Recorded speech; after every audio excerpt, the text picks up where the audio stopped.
का डर था वही हुआ। जिस सऊदी अरब को लेकर इजराइल ने बहुत उम्मीदें पाली हुई थी, उसने आखिरी वक्त में ऐन वक्त पर ऐसा कदम उठाया कि जो बाइडेन भी हैरान है। और सबसे ज्यादा अगर कोई खुश है तो वो ईरान हो रहा है। अब सवाल यह है कि क्या अमेरिकी राष्ट्रपति बाइडेन इजराइल को बचा पाएंगे?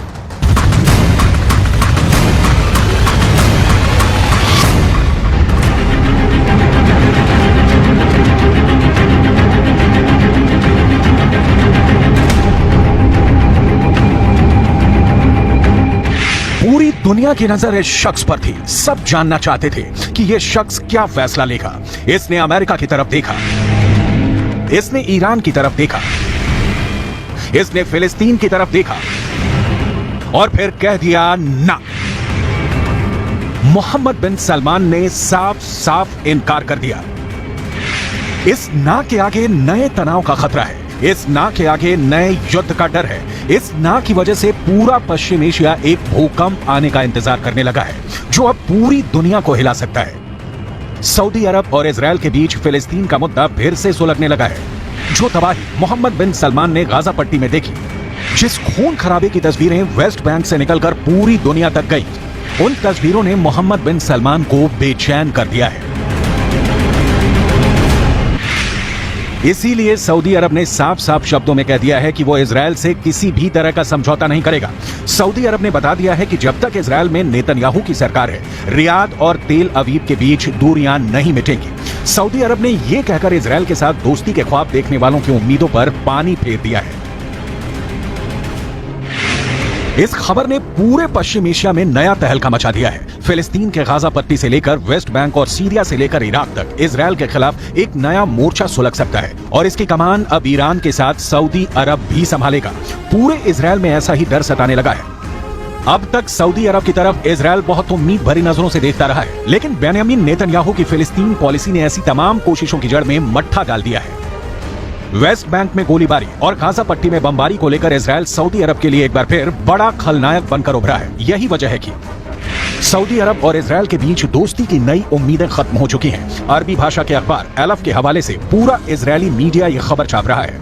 रिपोर्ट यह है कि सऊदी अरब ने कहा है कि जब तक इजराइल में बेंयामीन नेतन्याहू की कट्टरपंथी सरकार रहेगी, इजराइल से शांति वार्ता नहीं हो सकती। गाजा पट्टी में जब जब इजराइल की बमबारी हुई है, जब जब वेस्ट बैंक की जमीन पर इजराइल के सेटलर्स का कब्जा हुआ है, ये तस्वीरें मई महीने की ही हैं, जब गाजा पट्टी पर इजराइल ने खूब बमबारी की थी। धमाके ऐसी कि बड़ी बड़ी इमारतों को मलबे में तब्दील कर दे। ये गाजा का उत्तर पश्चिमी इलाका है, जहां इजराइल ने मई महीने में रात भर हमले किए हैं। छोटे बड़े धमाके होते रहे। इजराइल अक्सर यहां हमास के रॉकेट हमले के बाद हवाई बमबारी करता है। इजराइल दावा करता है कि उसने फिलिस्तीनी गुट हमास को टारगेट किया है। उसके ठिकानों पर लेजर गाइडेड बम इस्तेमाल किए गए। हमास की सुरंग के नेटवर्क को तबाह करने के लिए बंकर बस्टर बम इस्तेमाल किए गए। हमास के रॉकेट लॉन्चिंग वाले ठिकानों को जीपीएस गाइडेड बम से उड़ा दिया गया। लेकिन इस बमबारी को लेकर इजराइल हमेशा कटघरे में रहा है और अब सऊदी अरब इसी बात को लेकर वहां के प्रधानमंत्री नेतन्याहू को आड़े हाथ लेने के लिए तैयार है। ऐसी तस्वीरें मोहम्मद बिन सलमान ने अपने टीवी पर भी देखी है। इजराइल की फोर्स के तमाम वीडियो, चाहे वो अल अक्सा मस्जिद की हो या फिर जेरूशलम की गली, इन सबके बारे में सऊदी अरब ने अमेरिका को बता दिया है। बाइडेन की सरकार को रियाद से यह संदेश भेजा जा चुका है और फिर वहां से यही संदेश इजराइल की राजधानी तेल अवीव भी ट्रांसफर कर दिया गया है। सऊदी अरब के इस रुख ने इजराइल और अरब देशों के बीच अब्राहम अकॉर्ड वाली पहल को बहुत बड़ा धक्का पहुंचा है। सऊदी अरब ने बाकायदा इसकी वजह बताई है, जिसके पीछे फिलिस्तीन को लेकर नेतन्याहू सरकार का आक्रामक रवैया सबसे बड़ी वजह है। क्या सऊदी अरब ने ऐसा ईरान के कहने पर किया है? क्या सऊदी अरब और ईरान की नई दोस्ती अब सऊदी अरब के लिए बहुत बड़ा फांस बनने वाली है?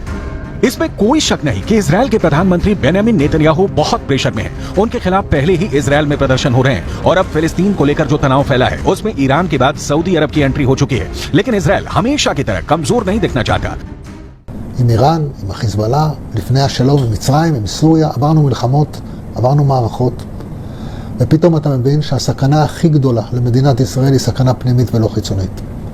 ואז כל מה שנותר לנו זה לנסות להביע את העמדה שלנו בתור מי שבא מאזור שהוא לא פוליטי, אלא מאזור שהוא דאגה אמיתית לילדים שלנו ולנכדים שלנו. पश्चिम एशिया में विवाद के इस पूरे मकड़जाल में इजराइल की फिलिस्तीन नीति नेतन्याहू के लिए मुश्किलें पैदा कर सकती है। सऊदी अरब के क्राउन प्रिंस मोहम्मद बिन सलमान ने कह दिया है कि जब तक फिलिस्तीन में इजराइल का जुल्म खत्म नहीं होगा, जब तक इजराइल और फिलिस्तीन के बीच माहौल ठीक नहीं होगा, तब तक सऊदी अरब के साथ भी इजराइल के संबंध ठीक नहीं होंगे। ऐसा अलफ अखबार का दावा है। कह सकते हैं कि इजराइल के खिलाफ सऊदी अरब खुल्लम खुल्ला उतर चुका है। ईरान से दोस्ती के बाद सऊदी अरब के इजराइल को लेकर ये सबसे तीखे तेवर कहे जा सकते हैं। सऊदी अरब ने साफ साफ बोल दिया है कि जब तक इजराइल में नेतन्याहू सरकार है, रियाद और तेल अवीव के बीच तनाव कम नहीं होगा। फिलिस्तीन में हिंसा अरब मुल्कों को इजराइल के खिलाफ एकजुट कर सकती है। ये ख्याल इजराइल से ज्यादा अमेरिका के लिए बड़ा खतरा पैदा करने लगा है। क्या पश्चिम एशिया में एक बार फिर सऊदी अरब की लीडरशिप में तमाम अरब मुल्क फिर से इजराइल के खिलाफ एकजुट हो जाएंगे? क्या अरब मुल्क और ईरान एक साथ आए तो इजराइल और अमेरिका की ताकत कमजोर पड़ जाएगी?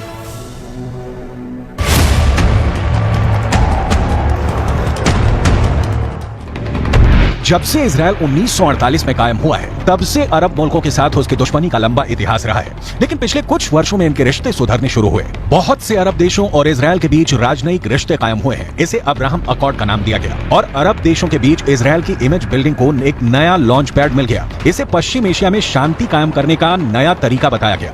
अब्राहम अकॉर्ड को उसके अंजाम तक पहुंचाने वाला अमेरिका इजराइल और सऊदी अरब की सुलह कराने में भी जुट गया। Excellency, my friend, the Foreign Minister, and I agreed that we should work together to increase the number of the direct flights, the tourism, the trade volume, the investment. UAE यानी संयुक्त अरब अमीरात, Sudan, Morocco और Bahrain अब Israel के साथ अपने रिश्तों की शुरुआत कर चुके हैं। फिर ऐसा लगने लगा कि पश्चिम एशिया में अरब मुल्कों के बीच सबसे बड़े खिलाड़ी सऊदी अरब के रिश्ते भी इजराइल से सामान्य हो सकते हैं। लेकिन अब फिलिस्तीन को लेकर इजराइल और सऊदी अरब में दूरी फिर से बढ़ गई है।